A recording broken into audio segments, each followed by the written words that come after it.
Unlike the NFL, MLB, or even Formula One, NASCAR has never had a drivers' union, but that's not for lack of trying. In the early 1960s, Hall of Famer Curtis Turner joined forces with the Teamsters union in a bold push to organize the garage area, and it was a move that got him blacklisted by the sport he helped build. Over the years, similar efforts were quietly floated and just as quickly shut down. But why has unionization never gained a foothold in stock car racing? What were the drivers asking for, and what was NASCAR so afraid of? In this episode, we'll trace the roots of NASCAR's labor resistance and unpack how the sport's Southern identity, family-owned governance, and rapid commercialization combined to make organizing nearly impossible. This is the story of the unions that never were. Motorsport isn't just about fast cars and daredevil drivers. It's a place where scandals burn hotter than exhaust pipes.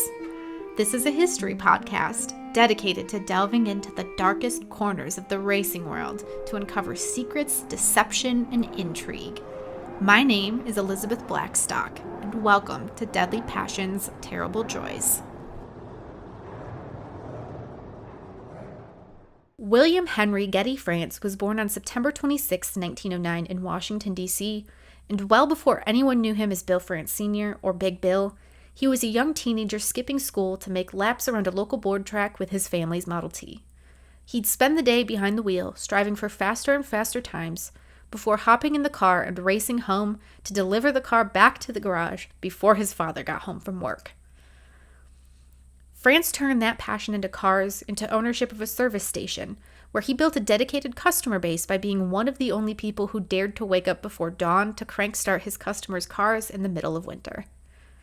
It was a lucrative gig for quite some time, but by 1935, the Great Depression had finally taken its toll on the France family.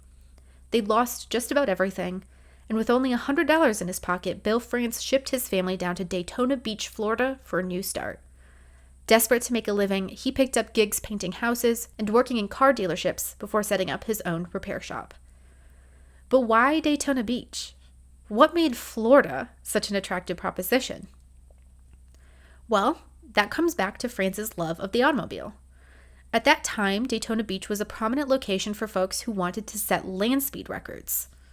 All the way back in 1903, two friends set out to see whose horseless carriage was the quickest by organizing a race on the flattest, straightest bit of land they could find, and that ended up being the hard-packed sand at Daytona Beach. Before long, that strip of land became a hub for setting all of the world speed records, while a road course was developed to run down both the A1A highway and the sandy beach. If you wanted to race professionally in America, Daytona Beach was one of the few locales actually offering a prize purse worth traveling for, and big names like Malcolm Campbell were regular features in the town as they strove to race their names into the history books.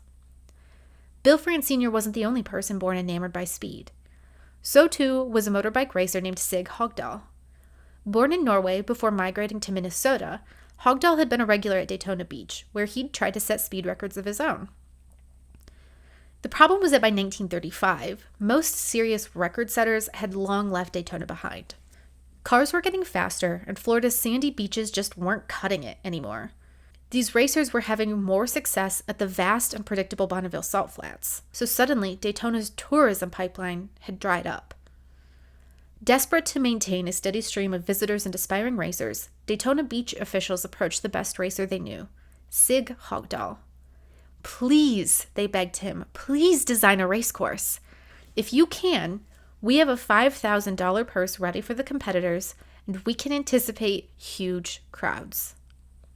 The initial 3.2-mile beach and road course was designed by Hogdal for a 1935 event that turned out to be a disaster.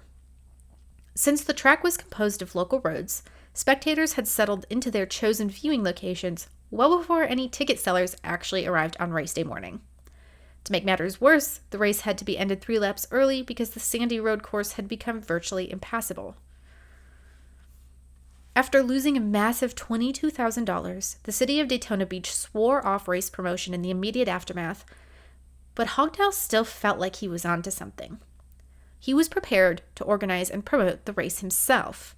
He just needed a little help. Enter Bill France.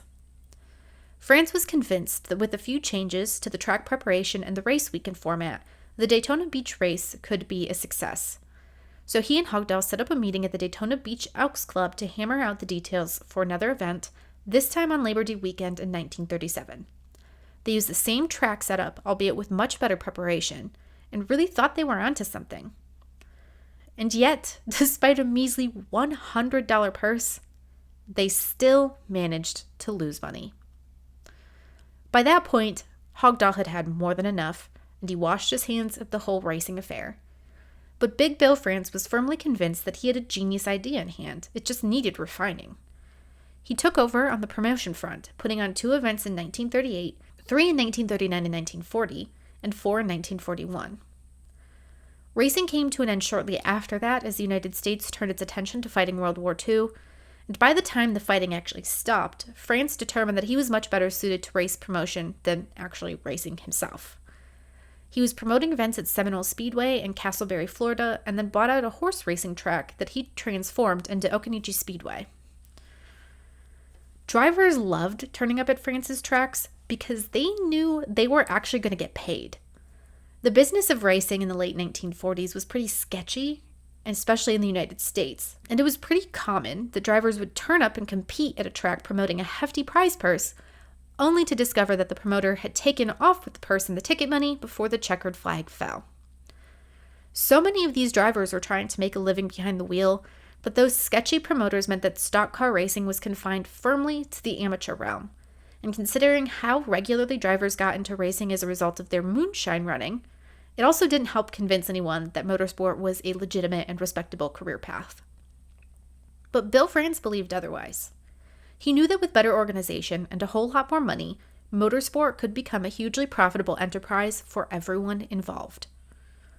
So on February 21st, 1948, Bill France invited a group of drivers, mechanics, car owners, and race promoters to the Ebony Bar at the Streamline Hotel in Daytona Beach. Together, they hashed out the rules of a little race series that became known as the National Association of Stock Car Auto Racing, or NASCAR. All NASCAR races would be run according to the same set of rules, and drivers would be guaranteed a certain amount of money for showing up to a race. I don't think you can really overstate how transformative this move was. Early NASCAR races weren't exactly these overwhelmingly professional affairs, but they were significantly improved. Drivers knew that when they raced in NASCAR, they could expect a certain level of professionalism. They knew they could walk away with some money, guaranteed. They knew they would turn up to a racetrack to find that the rules and regulations that weekend were the same as they'd been before. For the first time in stock car racing history, there was consistency. It no longer felt like a gussied-up form of moonshine running. It felt legitimate, and almost immediately it began to grow at a rapid pace. But make no mistake about it, this was Bill France's series. Plenty of talented drivers might race in it. Team owners might invest heavily in it. But at the very top of the organizational chart was one man, and what he says goes.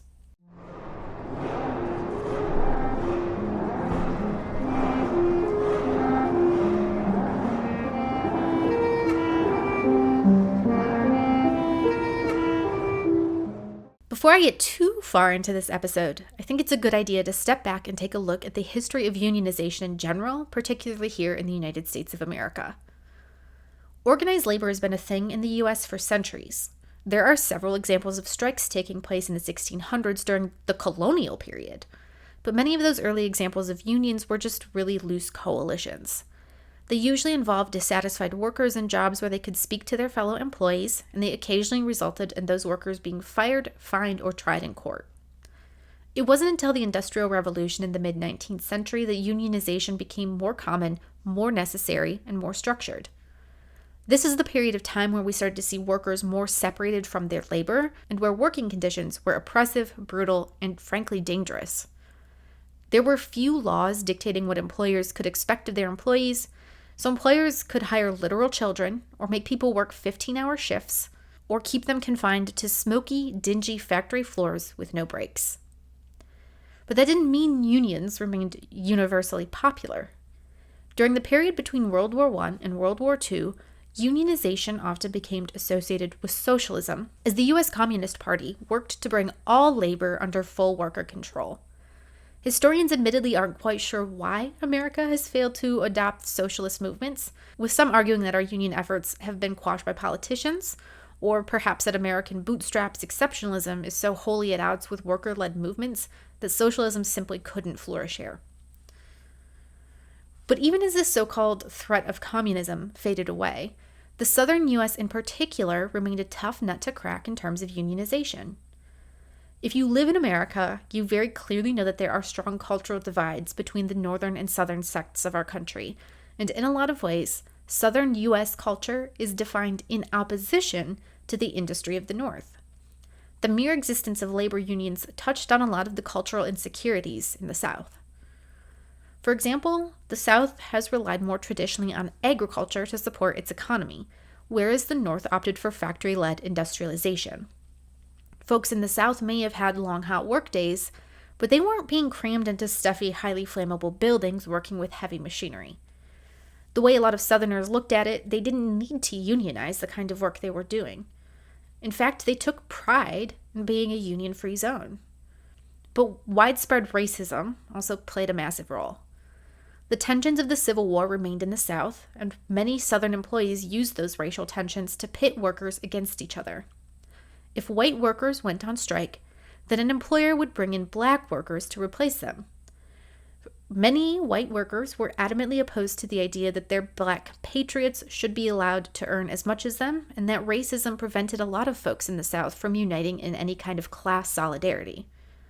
After all, this is a region that went to war to defend its right to use slave labor, then adamantly fought against the Civil Rights Act, the Equal Rights Amendment, and pretty much all other legal protections against discrimination in the workplace. Politically, too, there's been pushback. Many politicians in the South are vociferously anti-union thanks to taking a lot of campaign funds from corporations that benefit from a non-unionized workplace. And the existence of right-to-work laws made it challenging for unions to find a foothold. Basically, right-to-work laws make mandatory union membership illegal. For a lot of unionized workplaces, being a union member was required to get a job there. But right-to-work laws state that employers and unions cannot require you to join a union in order to get a job. Unions can technically exist in those workplaces, but without any solidarity between unionized and ununionized workers, then the benefits of unionization are generally lost. With NASCAR being a firmly Southern series, naturally the sentiment toward unions was pretty negative.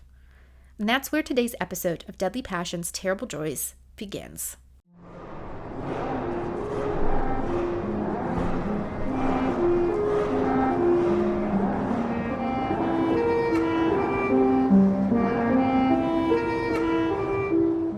Back in 1961, the NASCAR Grand National Series was still something of an amateur affair. Yes, there were organized races and prizes on offer, but with 52 events counting toward the championship, it was impossible for any driver to contest all of them. Of the circuits on offer, 20 were dirt tracks, 31 were paved tracks, and 1 was a road course. And of the 52 events, that season's champion, Ned Jarrett, won exactly 1 race out in Alabama. It was the sport's 13th year of competition, and things were improving, but there was still a lot lacking in terms of professionalization. Enter Jimmy Hoffa. Jimmy Hoffa, born on Valentine's Day in 1913, made his name as a staunch union activist, particularly thanks to his ties with the Teamsters. The Teamsters Union had gotten its start back in 1903, but it was Hoffa who really took the whole thing to a new level. The goal of the union was to allow truckers and warehouse workers to advocate for better pay and treatment, starting with small local unions that Hoffa helped consolidate into regional groups, then into an overarching national body. Under his guidance, the Teamsters grew in number and influence, with their so-called quickie strikes and boycotts becoming hugely impressive negotiating tactics when it came time to push for change. And back in 1961, Hoffa played a key role in one of NASCAR's initial unionization attempts. He did so with the help of 2 NASCAR drivers, Curtis Turner and Tim Flock, and the whole affair was absolutely wild. See, Turner was hugely popular and very successful in the stock car world, clocking 360 victories across various disciplines. 17 of those wins came from NASCAR's Grand National Division, which was the equivalent of the Cup Series at the time. He was also a star in the convertible division of the series, where he took 22 wins. Tim Flock, meanwhile, was a member of the iconic Flock family that all geared toward racing. His brothers Bob and Fonte were active stock car competitors, while his sister Ethel made history as the second woman to compete in NASCAR. So for the Flocks, racing was a family affair. In the late 50s and early 60s, Curtis Turner could tell that NASCAR was growing, and he wanted a bigger stake in the sport as a driver. So he partnered up with Bruton Smith, and the two put their heads together to bring to life the iconic Charlotte Motor Speedway in 1960. It was Turner who dreamed up the speedway, Turner who managed to secure just enough funding to get the facility built. The track was already $500,000 in debt before the first ever World 600 was hosted in June of 1960, and Turner had to scramble to find an additional $106,000 to cover the purse. Over 35,000 paying spectators turned up for the race, which offset the loans Turner took to cover the purse, but that was it. He had no money left, and as tensions rose between the track, NASCAR, and its creditors, Turner was thrown off the board of directors in what effectively amounted to a coup. If he wanted back in, he would have to shell out the big bucks, and Turner just didn't have that kind of money. But the Teamsters union did. Jimmy Hoffa had made no secret of his desire to unionize professional sports in America, and Turner felt that he could broker a deal. If the Teamsters provided him with the hefty loans he needed to buy back his role at Charlotte, which at this point amounted to covering $800,000 in debts, then Turner would help unionize NASCAR. Turner had his feelers out with the Teamsters for a while, but their early talks shut down when he decided against trying to round up the drivers for a union. But after he was ousted from the Charlotte Motor Speedway board, he felt he had no other choice. He would help the Teamsters recruit NASCAR drivers to a union named the Federation of Professional Athletes. The goal of the FPA was simple. Drivers would get more money for competing, they'd get a pension so that they can consider retiring one day, and they'd get insurance, which could go a long way in supporting their families should the driver be injured or killed behind the wheel. Plus, children of the drivers who lost their lives would be offered scholarships to help support their future. For a lot of drivers, that sounded like a pretty good deal. Money was always welcome, particularly because everyone could see how rapidly NASCAR had captured the national imagination. And because it was still a massively dangerous sport, there was always a concern about competing and what would happen if you were hurt. If you entered more races, you would have a better chance of earning the big bucks that could go towards supporting your family's future, but you also put yourself in harm's way on a more regular basis. If a union could ease some of that burden, why not give it a shot? There was just one problem, and it was that Bill France hated the idea. France somehow finagled a meeting with none other than the Attorney General of the United States, Robert Kennedy, just a few months into the Kennedy administration. A young attorney named James Cassidy was there that day, and while he didn't remember exactly how France Sr. managed to get the meeting, he did remember the day France turned up in the office.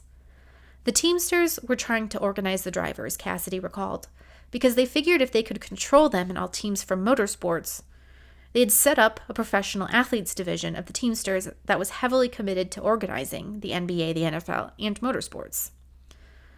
Motorsport especially made sense. The Teamsters unionized truck drivers, and auto racing was a sport that truck drivers loved. Cassidy continued, the Teamsters knew what they were doing. Senior knew he was in the battle of his life, and he was really viewing it as a battle for survival, because if he lost the battle, he would have lost control of NASCAR. One of the keys to Senior's thought process was always a straight-line approach, how to solve the problem. One way was to attack Hoffa, who Senior believed to be corrupt. What better place to go for help than the U.S. Department of Justice? It just so happened that he and Bobby Kennedy were on the same wavelength. RFK was happy to help considering he had his own qualms with Hoffa, and together they organized a multi-level response to the event that started with a bang. France issued lifetime bans for the drivers involved in the union. They might have been hoping to net better pay, but in response, they lost their jobs entirely. The drivers who may have been interested in joining the Federation of Professional Athletes fell silent when they saw what could happen if they defied the orders of Big Bill France. If unionization cost them their livelihood, well, then they might as well just pretend they'd never been interested in the first place. As Bill France told them the next time he saw the group of drivers ahead of a race at Bowman Gray Stadium, "I'll use a pistol to enforce it. I have a pistol and I know how to use it."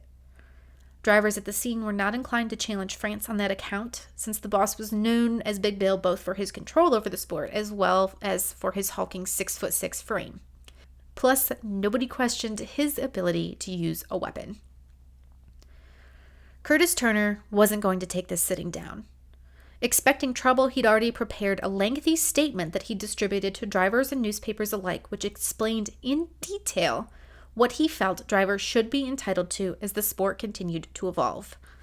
I won't read everything because it was a very lengthy statement, but I do want to highlight what he wrote in the prize money section. There, Turner wrote, "As racing grows, the promoters are requiring drivers to be present for 2 and in some cases 3 weeks in advance of a race. This means $15 per man per day, or for 2 weeks, $210. 5 to a crew means over $1,000 per crew. Assuming 50 cars in the race, $50,000. At Daytona, you wear out 1 set of tires in practice. There's another $11,000. You need a minimum of 6 tires to start the race, and that's another $16,500. Damage to the cars will average $50,000. Your entry fee is $25 or another $1,250. That makes a total of $112,250 actual cash money put up by the drivers and owners, not to mention pit passes, driver physicals, car registration, etc. This is only figured on 50 cars, and the figure is low. So while the drivers are spending approximately twice as much money as they can win if they come in first, the promoter is charging admission for your practice and time trials. We feel the drivers should get 40% of the time trial money. Stop false advertising of the purse, such as prize money for the Continental Lincoln, Imperial Chrysler, Cadillacs, etc. Eliminate double totals of accessory awards, as you cannot win both Champion and Autolite awards, and the same goes for Firestone and Goodyear. However, both are included in the advertised purse. This is just a small part of what we intend to do for you." Further down, after a section detailing how he felt drivers should be allowed to raise safety concerns, Turner continued, "Because we want to give you this help, Bill France says, I'll use my pistol. I've done it before and I'll do it again. Last week he stated he would plow up all his tracks before he would let a union come in. I believe he would have to check with his creditors and stockholders before doing this. We want to help you, and we will. 10 years ago, NASCAR was paying $4,000 for a 100-mile Grand National race. You could build a race car for $3,000. Today, they are still paying $4,000, while it costs $6,000 to build and race a NASCAR, and membership has increased from $5 per year to $20. France states the drivers don't realize the money invested in these tracks. I know because I built the best one in the nation and paid the largest purse.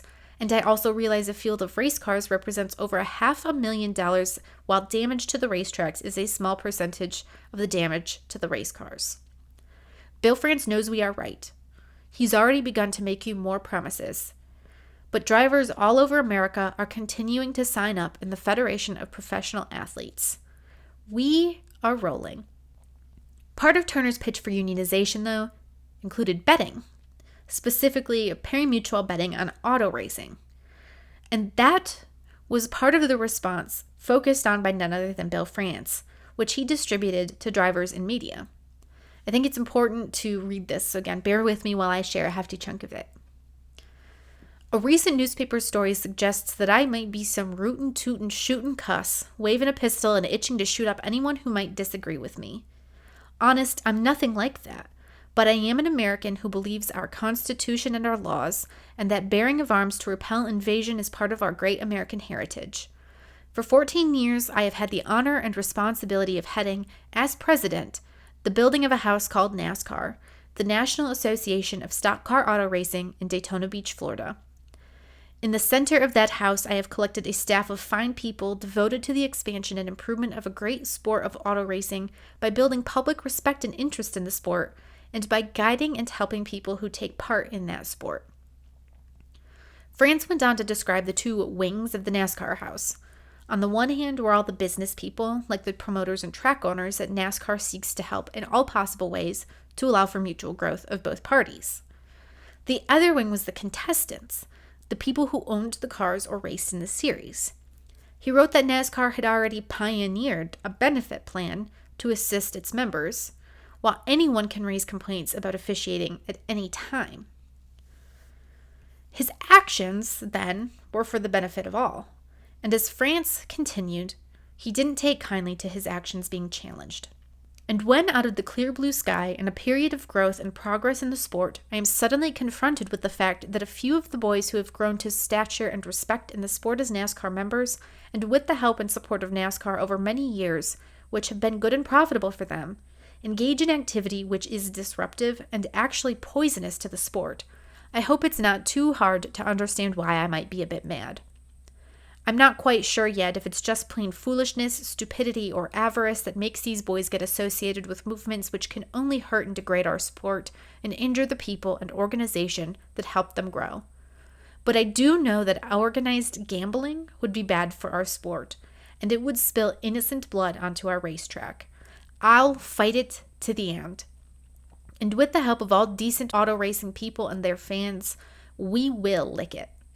And I know and believe that trade unions have a place in the American way of life.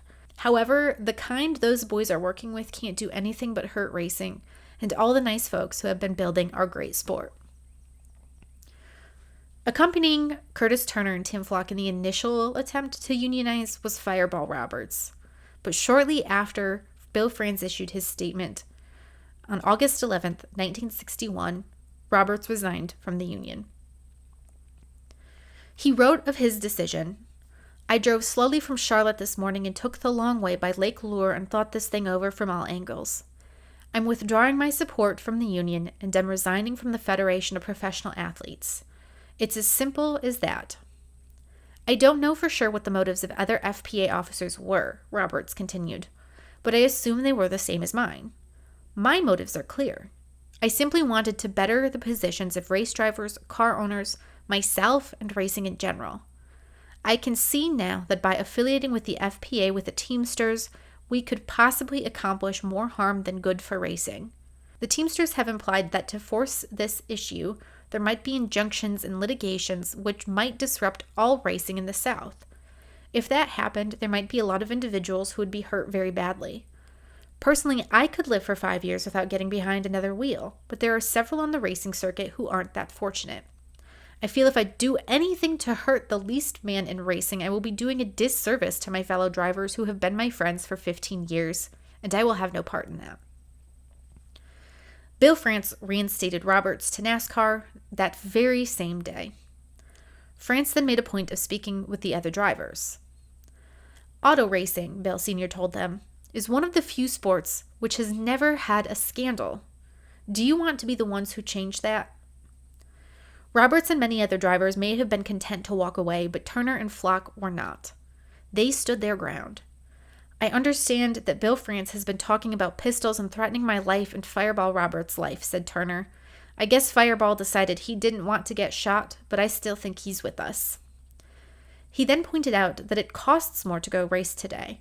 Traveling expenses are greater. You have to pay the mechanics more. Motel fees are going up every year. Everything has gone up, but the purses. France, however, argued that that was incorrect. A decade prior, the purse at the Southern 500 was $25,000, but in 1961, it had ballooned to $100,000. But France did have to admit that the drivers had a point, particularly as it pertained to the way the series handled regulatory concerns.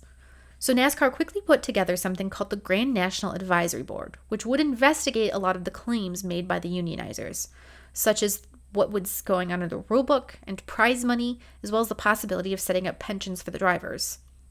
The board would feature 2 drivers, 2 NASCAR officials, 2 promoters, and 2 car owners, giving everyone a voice. As August bled into September, more and more drivers began to resign from the FPA. Rex White, defending Grand National champion, did so by explaining, "I joined this union and I've been thinking about it ever since.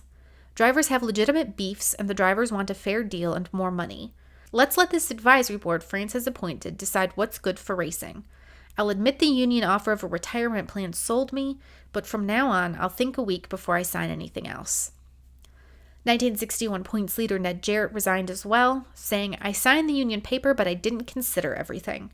A lot of us drivers have beefs, but this was going about it in the wrong way." Before long, only Curtis Turner and Tim Flock remained part of the FPA, and for their efforts, they were suspended from NASCAR for life thanks to conduct detrimental to auto racing. With very few options left, Turner and Flock brought 2 different lawsuits to court. In one, they challenged Bill France's ability to ban them from racing, citing Florida's right to work law. The other, they attempted to sue France for $300,000, which they'd estimated to be the damages brought to their career.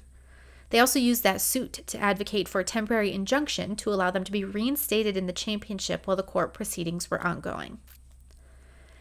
But they struggled, in large part thanks to a court case from 1951 that determined that drivers are not employees of NASCAR.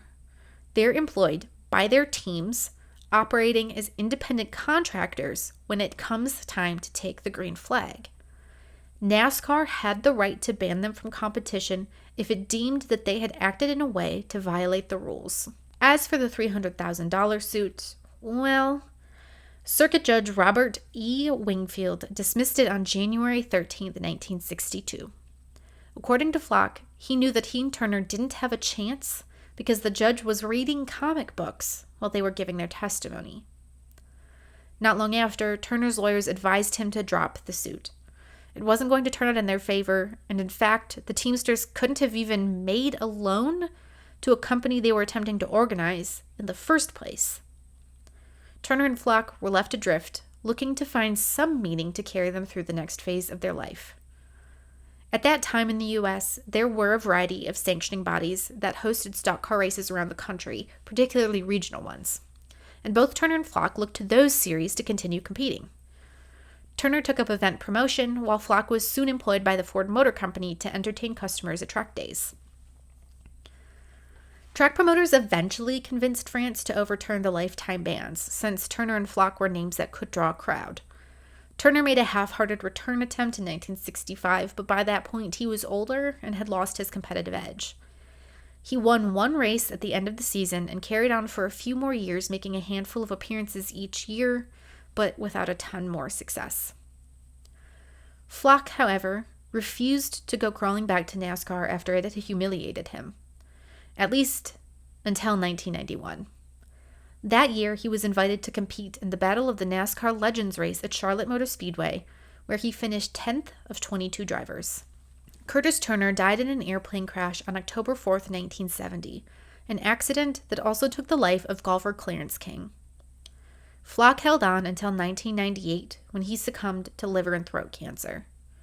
Sadly, he had no medical insurance in the closing stages of his life, which prompted racer Darrell Waltrip to honor him with a special paint scheme at Darlington in hopes of raising money for the family.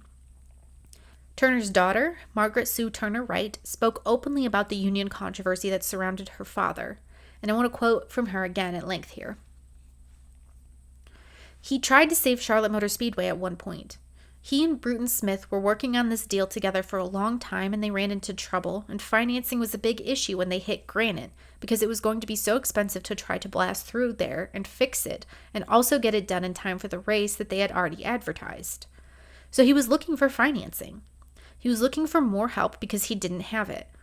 This is where he eventually went to try to form a Teamsters union because he was turned onto Jimmy Hoffa, and Hoffa said, 'Well, I'll loan you the money if you can get a union going.' So Daddy thought, well, this is what the drivers need. This will probably help them. They didn't have big purses then. They couldn't get insurance. That was a laugh. There was nobody that could get insurance then because racing was a dangerous sport. So that is my awareness of it, and that didn't work out at the very end, even though they told them that they would do that, because then they changed their mind and said, oh, we can't do that. It'll be a conflict of interest. But at the time, everyone was on board with Daddy, and they were trying to help the track, and the racers started sort of dropping off from it because Bill France didn't like the idea of the union, which that was his choice, and he didn't want to have anything else controlling him, which I kind of understand that. But it was just a matter of not allowing that to happen because he wanted the freedom away from that. Tim Flock was the only one who stayed on with Daddy. All the other drivers did drop out of that original agreement, and they were going to do that to try to help.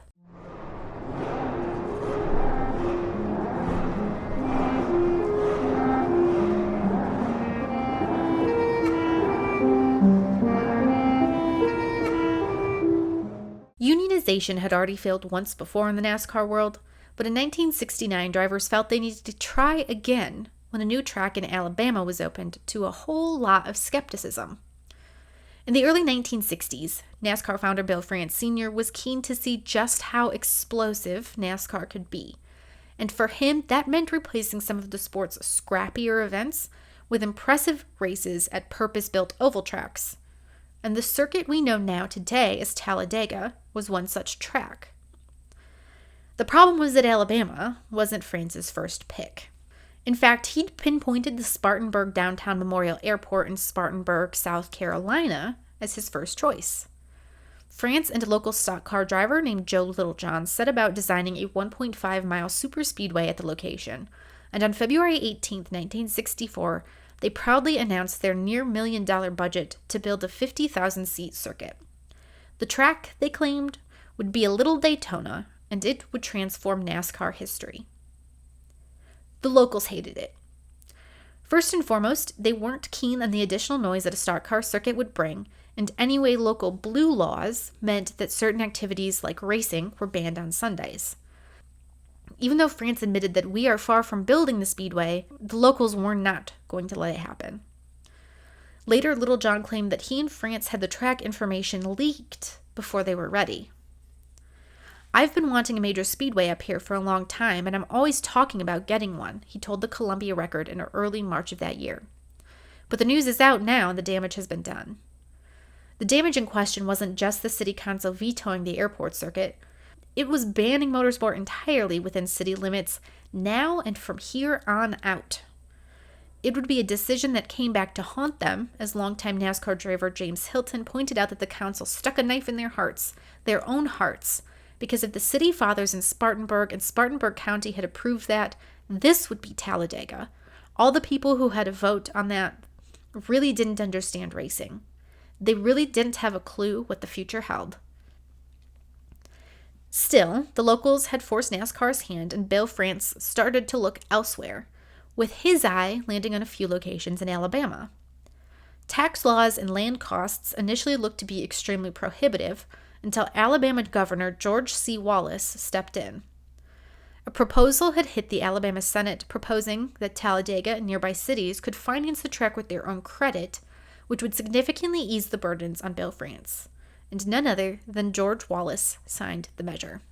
While this episode centers a lot more on labor unions and working-class white men, I would be remiss to fail pointing out that George Wallace was a massive segregationist. If you've ever heard the phrase segregation now, segregation tomorrow, segregation forever, then you're familiar with Wallace's life work. He spent a lot of time claiming that he wasn't racist. It's just that he thought black people and white people should be confined to separate spheres because, as he argued, intermarriage would lead to the deterioration of the white race. There are a lot of black folks who said he treated them professionally and with respect, but this is a man with an extremely complicated legacy, and it's one that only adds another layer to this ongoing conversation about NASCAR. So, with Wallace's help, NASCAR built its Alabama home. The 2.66-mile racetrack cost Bill France a whopping $5 million to construct, and it wasn't even finished when the NASCAR circus arrived in mid-September 1969. The track surface was complete, yes, but the VIP suites and certain grandstands were still in the works. Drivers hit the track for practice, and it took no time at all for them to start setting unofficial closed-course circuit records. But not without concerns.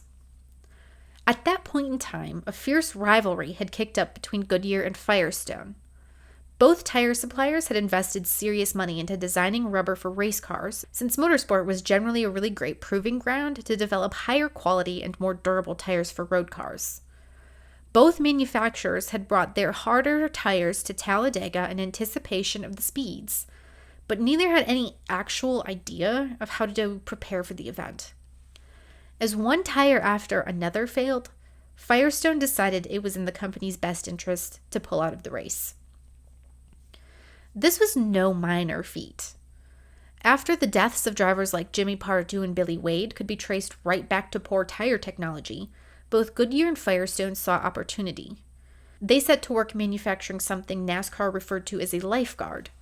This was basically a second internal envelope inside the tire that would still theoretically retain air even if the outer layer developed a leak. The goal was to allow drivers the time to recognize that they were experiencing a tire failure and slow down before things got dangerous. Tire technology back in the day wasn't as advanced as it was today, and to create robust racing tires, Goodyear and Firestone were dumping millions of dollars into research, development, and testing. For one of those manufacturers to pull out of a race was frankly unthinkable, but Firestone had done it. And Goodyear itself didn't have any decent solutions to guarantee that their tires would last the duration of the race. Unrest started swirling in the paddock. If Firestone had deemed the track too unsafe to race on, well, the drivers were concerned. They started talking about maybe boycotting the race, about stepping away. Without any drivers, surely the event couldn't go on. To prove the track was safe, Bill France himself got behind the wheel and started turning some laps. When he stepped out unscathed, he was hoping he'd proved to his drivers that all was well. No one was convinced. France claimed he'd lapped at 175 miles per hour, therefore setting a, quote, new record for a 59-year-old man. But most of the drivers were pretty convinced that he hadn't even topped 160 miles per hour, and they were already hitting way higher speeds. But when they pointed that out, France was unconvinced. Why don't you just run at that speed? He asked them. Telling a race car driver to drive slower during a race has about the same impact as telling an angry person to just calm down. You're about to make things so much worse. At the time, many racers had formed the Professional Driver Association, or PDA. Led by Richard Petty, this organization was basically designed to represent driver interests, and France hated the very idea of it. If you're familiar with Formula One, I think you can liken this to the modern Grand Prix Drivers Association, a group of guys who will benefit from working together, but who are more interested in advocating for base minimum luxuries like reducing unnecessary dangers in tracks and cars. The PDA really only wanted to engage in matters that were directly related to not dying. And so the PDA approached NASCAR with a proposal. Please postpone this race until our tire manufacturers have a more robust and a safer tire. Bill France said no. Reports here differ, but what followed was apparently a highly contentious meeting where Bill France accused driver Bobby Allison of being too scared to race. The great Leroy Yarborough wouldn't stand for this kind of slander against a fellow driver taking a stand for his safety, and he's said to have walked right up to France and punched him so hard in the face that all 6 feet and 6 inches of France tumbled to the floor. That was that. France would negotiate no further, and as a result, every single one of the PDA's 36 members withdrew from the race. We're talking countless NASCAR legends. Richard Petty, David Pearson, Bobby Allison, Donnie Allison, Cale Yarborough, and Buddy Baker. A few PDA members, like Richard Brickhouse, Bobby Isaac, and Jim Van Diver, decided to take their chances with Talladega. This would have been worthy of some drama to begin with, but making matters even worse was the fact that Talladega was going to be a critical race for Chrysler. At that event, the new Dodge Charger Daytona had been slated to make its debut, but with no star drivers remaining, Chrysler entrusted the iconic car to Brickhouse instead. But no race can proceed with just 3 drivers. Bill France knew he had plenty of paying spectators keen to see their heroes competing at a brand new track, and by God, he was gonna give them a show. He turned to the NASCAR Grand American Series ranks instead, which at that time was a lower tier of the NASCAR ladder. Those drivers were invited to come try their hand at a 500-mile race if they were so inclined, and rather than having to race the ultra-fast Cup cars, they could bring their slower and more manageable machines instead. That was an offer that most of those drivers just couldn't refuse. And for the fans in the stands, who'd paid good money to see the Pettys and Allisons of the world battle for glory, France had a solution for that too. He offered them free admission to the 1970 Daytona 500 should they be able to make it down to Florida. On race day morning, Goodyear flew in new, more robust tires, and during the race itself there were no significant issues, though if we're being honest, the Grand American cars probably weren't hitting the same speeds as the Grand National Cup cars would have, so there is still a possibility that a lot could have gone wrong. Of course, we'll never know, but we do know that Cup driver Richard Brickhouse took his one and only Cup Series victory behind the wheel of the Dodge Charger Daytona, boasting that absolutely iconic 2-foot-tall rear wing. At least, we think he did, because there's still a lot of people who believe that there was some kind of scoring error during the race. Another racer named Jim Van Diver went to his grave believing he had won the inaugural Talladega 500 and that he had lapped Richard Brickhouse earlier in the race. But that is a story for another episode of Deadly Passions, Terrible Joys. The folks who had joined the Professional Drivers Association and boycotted the race were admittedly chastened. They were confident that the Talladega 500 couldn't go on without them, but they had underestimated Bill France. France had called their bluff. Even though the Cup race is remembered as the worst NASCAR race in history, it nevertheless went on without any prominent Cup drivers in the field, and France hadn't even blinked at the idea of replacing them. Even worse, the fears of exploding tires and massive wrecks just hadn't come true. In the aftermath, Bill France told the Associated Press that he was exploring ways to prevent a boycott from happening in the future, which included making the drivers put up money of their own. "They won't ever run for me again without posting a substantial bond," he said. "How can you depend on them? This is the only way I know to protect the public." Of course, almost immediately after making such a bombastic statement, France was forced to walk it back just a hair. He said, "No decision has been made, but normally when people are contracted, they post a bond to ensure their appearance. The fellows who walked out are independent contractors. Winners never quit, and quitters never win. The boys who race today saved the future of stock car racing, and the drivers who quit owe their future to the boys who drove. If they have a future."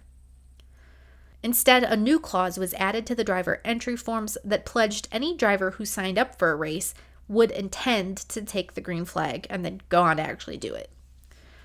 By Wednesday, September 24th, the PDA announced, "Racing is our business, and we are going to race."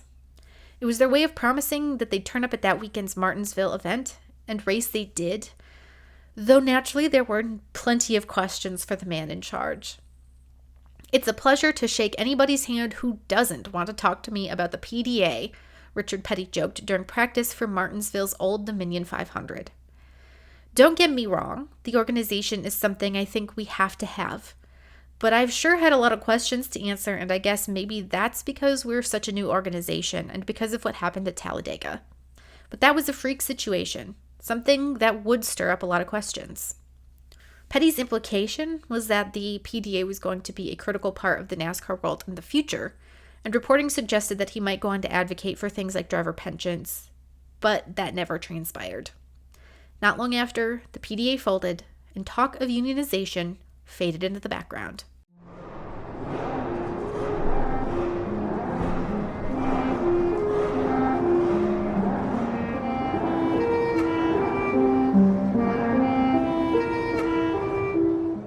The question of whether or not NASCAR drivers should unionize is one that we debate pretty regularly even today.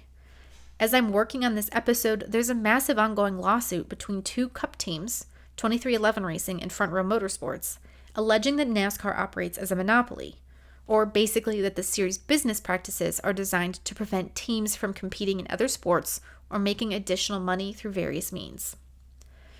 Driver Denny Hamlin, co-owner of 2311, is integral to the lawsuit, but to him, the answer is not unionization.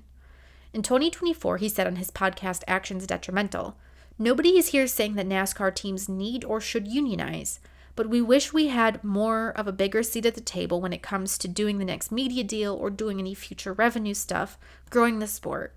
I mean, we need to lock arms better than what we're doing." He also noted that I hear NASCAR saying all the time, we're going to be more collaborative, and they never are. It's always what is best for their end of the deal, and then we get what they tell us we're going to get, and it doesn't seem necessarily fair. But it's been the way it's been for a long time, and you have a lot of owners who've been in the sport a long time that have accepted that. For Hamlin, challenging NASCAR's stronghold doesn't necessarily mean forming a union, largely because, as he points out elsewhere, drivers aren't employed by NASCAR as an entity. But he thinks something should change, hence the lawsuit. And Hamlin would know. Back in 2014, as NASCAR began to tweak the rules in hopes of manufacturing more on-track passing, Hamlin put his foot down. The drivers had no say in the rule changes, and one by one, Hamlin recruited most of them to stand up to NASCAR. Then, Hamlin and driver Jeff Gordon were called in to talk to NASCAR's then CEO, Brian France.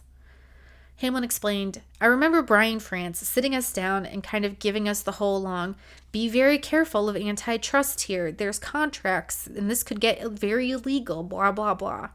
They did not want a driver's union for sure, and I still don't think that they want a driver's union. I've thought about it quite a bit, and I realized what I really needed to focus on was on track. This was going to take time to really do it right. I mean, we're going to have to hire staff. We're going to have to split a lot of attorney's fees for this whole thing. And I just think it lost some steam. And NASCAR then came out with that driver council thing that went on for a few years. The driver council gave voice to 10 of the sport's competitors who could offer feedback to driver during any ongoing discussions about rules. It folded after just 4 years. But clearly Hamlin has had this topic in mind for at least a decade. And after various unionization discussions over the years, he's gone for the lawsuit route. Just a broken down process, and that's what's so frustrating, Hamlin added. The process is just broken. I look at a lot of the responses and people are like, why should they listen to you all? Because you're always going to look at what's in your best interest. The thing is, as drivers, just tell us the agenda. Do you want speedway racing here? Okay. We don't like it, but here's what you need to do to get there. We'll help you accomplish that. Just tell us the goal. And when it comes time to talk to NASCAR, well, as Hamlin says, we just don't get an answer. There's a disconnect. You just don't get a whole lot of response. When it comes to the crash stuff, I've asked questions to different NASCAR people, executives, and I can't get a response. That to me makes it even scarier. The disconnect right now between all parties, NASCAR, the tracks, and the drivers, it's tough right now. It's not in a good place. It's a disconnect that has plagued the sport for decades. But with the France family in charge, there's been little incentive to do anything differently. Hamlin has been one of the most vocal about wanting that change to the extent that now his team is involved in that aforementioned lawsuit regarding alleged monopolistic behavior encouraged by the charter system. Under this system, basically, a charter provides teams with automatic entry into all NASCAR races, but it also entitles them to a better cut of the prize money at the end of the day. Further, because charters are effectively the right to race, they can accumulate value all on their own. So if a team folds, for example, it can sell both its charter and its physical assets to recoup some of the high costs of competing in the sport. On September 6, 2024, NASCAR told teams that it must sign the 2025 charter agreement or risk losing its charters. The FRM and 2311 lawsuit alleges that teams never had much of a chance to sit at the table with NASCAR to discuss alterations to the charter, which meant that there were 15 teams who felt uncomfortable with the document they were signing. NASCAR not only issued an ultimatum, it doubled down.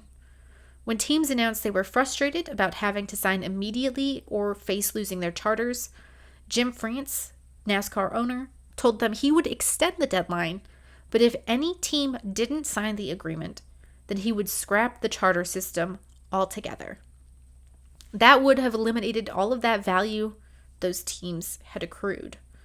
So 13 of the 15 holdout teams signed. The two that didn't, 2311 and FRM, brought the suit against NASCAR.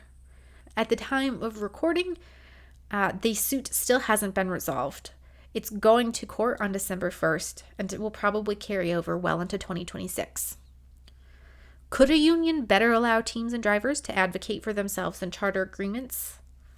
It's likely, but something dramatic would need to change in the stock car world before that could ever happen.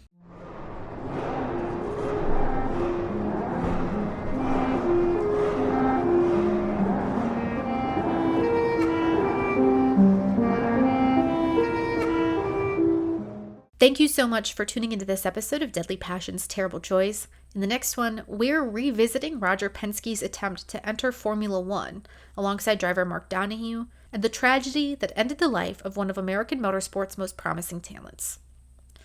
If you've enjoyed this episode, please subscribe to the show, give it a rating, and leave a review. And if you're hungry for more, don't forget to check out the DPTJ Substack, where I'll be digging into contemporary motorsport news, breaking down the barriers to become a racing journalist, and keeping you up to date on everything important. Finally, if you have further questions, sponsorship opportunities, or you just want to reach out, I have an email for that, deadlypassionsterriblejoys@gmail.com. Finally, we're ending with Le Source, the segment named after the iconic Tournette Spa-Francorchamps, but that serves as my bibliography for each episode. It's important to me to be able to cite regularly and accurately, so I'm giving a shout out to some of the most influential sources at the end of each show, but as always, the full list is in the episode description. This week I pulled from a ton of online sources with a special emphasis on newspaper archives and academic work on unionization. If you can, take a moment to browse through them because this episode probably could have been a novel. Thank you again for listening to Deadly Passions, Terrible Joys. I'll see you next time.